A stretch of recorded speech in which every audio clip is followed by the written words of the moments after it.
Hello friends, అందరికీ నమస్తే, అందరికీ హాయ్ అండి. ఫ్రెండ్స్, ఈరోజు మన ముందుకు G+1 కమర్షియల్ ప్రాపర్టీ అయితే సేల్కి అయితే వచ్చింది. ఫ్రెండ్స్, ఇది మనకు లొకేషన్ వచ్చేసి రాధికా థియేటర్ ఈసీఎల్ అండి. రాధికా థియేటర్కు మనకు 1 కిలోమీటర్ లోపే ఉంటుంది. ఇది పక్కా కమర్షియల్ ప్రాపర్టీ అండి, G+1 ప్రాపర్టీ.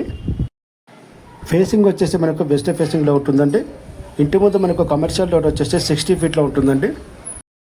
టోటల్గా ప్లాట్ ఏరియా వచ్చేసి మనకు 135 స్క్వేర్ యార్డ్లో ఉంటుందండి. 135 గజాల్లో ఉంటుంది. పిల్లర్ కన్స్ట్రక్షన్ అండి. క్లియర్ టైటిల్ అంటే మనకు లోన్ ఫెసిలిటీ కూడా ఉంటుంది. గ్రౌండ్ ఫ్లోర్ వచ్చేసి మనకు 4 సెటర్స్ అయితే ఉంటాయండి. ఫస్ట్ ఫ్లోర్ వచ్చేసి మనకు 1 BHK పోర్షన్స్ 2 ఉంటాయి. ఆ పైన వచ్చేసి మనకు పెంట్ హౌస్ అయితే 1 BHK అయితే అవైలబుల్గా ఉంటుంది. టోటల్గా మనకు 50,000 రెంట్ అనేది రావడం జరుగుతుంది. ఇక ప్రాపర్టీ ఓల్డ్ వచ్చేసి మనకు 15 ఇయర్స్ ఓల్డ్ అయితే ఉంటుందండి. ఇక ప్రైస్ వచ్చేసి మనకు 1,60,00,000 అయితే చెప్తున్నారు. 1,60,00,000 అయితే చెప్తున్నారు. కొంచెం నెగోషియబుల్ అనేది ఉంటుంది. ఎవరికైనా ఈ ప్రాపర్టీ నచ్చినట్లయితే స్క్రీన్ మీద కనిపిస్తున్న నెంబర్కు కాల్ చేయండి. Thank you friends, thank you for watching.